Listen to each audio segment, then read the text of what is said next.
ছাত্ররা যে কথা বলছে সে একই ধরনের আমাদের কথা, যে ওনারা যে আশ্বস্ত দিচ্ছেন যে রাতারাতি এটা তো আর সম্ভব না, একটু সময় ওনারা চাচ্ছেন, যে ইমিডিয়েট যেটা সেটা একটু শর্ট সময় হবে, যেটা লং টার্ম সেটা একটু লং টার্মে হবে। অলরেডি আমরা 2টা হোস্টেলের আশ্বাস পেয়েছি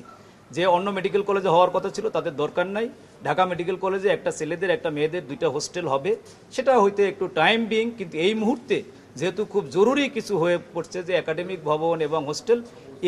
এইটা শর্ট টাইম কিভাবে হইতে পারে, আমরা আমাদের পক্ষ থেকে প্রস্তাব করছি যে আমরা কোনো নতুন বাড়ি ভাড়া করতে পারি কিনা, যেহেতু 82কে অ্যাকোমোডেট করার মতো আমাদের অবস্থা নাই। অ্যাজ এ হলের সাইড থেকে আমি বলতেছি, আমরা যেহেতু ওদেরকে সিট বরাদ্দ দিই, 81 যারা স্টিল নাও স্টুডেন্ট তাদের বরাদ্দ দেওয়ার মতো এই ভাঙ্গা হোস্টেল, যেটা একটা ফ্লোর পুরো বাদ দিয়ে আমরা তাদের অ্যাকোমোডেট করার চেষ্টা করতেছি। কিন্তু নতুন যারা আসবে অবশ্যই তাদের জন্য বিকল্প লাগবে, সেটা বাড়ি ভাড়া করে হোক, কোনো গভর্নমেন্টের কোনো বিল্ডিং হোক, ইমিডিয়েট কোনো শেড তৈরি করে হোক। আর আপনারা জানেন যে বিল্ডিংটা না, রাজির কথাটা কিন্তু উনি আমাদেরটা শুনছেন, আর বাকি কথা তো ওনারাও এটা বলবেন, ছাত্ররাও কিছু বলছে, আমরাও ওনাদেরকে বোঝানোর চেষ্টা করছি। এখানে রাজি ডাইরেক্টলি কথাটা না, উনি উপলব্ধি করছেন এবং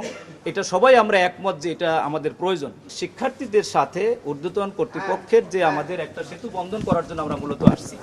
আর আমরা যেটা মেইন বিল্ডিং এর 36টা রুম আমাদের কিন্তু অ্যাবলিশ করতে হয়েছে। এই 36টা রুমে আমাদের প্রায় 150 উপরে আমাদের ছাত্ররা ছিল, অতএব সেই জায়গাটা আমাদের অ্যাকোমোডেট করার জন্য কিন্তু অবশ্যই ইমিডিয়েট আমাদের হলে রোডম্যাপ এখনো স্টিল হয়নি, এটা যেহেতু প্রাথমিক একটা আলাপ হয়েছে, অবশ্যই আমরা পরবর্তীতে ছাত্রদের সাথে এবং স্যারদের সাথে আমরা কথা বলবো, অবশ্যই এটা রোডম্যাপ এই ব্যাপারে আমাদের প্রিন্সিপাল ভাইস প্রিন্সিপাল কথা বলবেন, অবশ্যই এর পরবর্তীতে আলোচনা চলবে।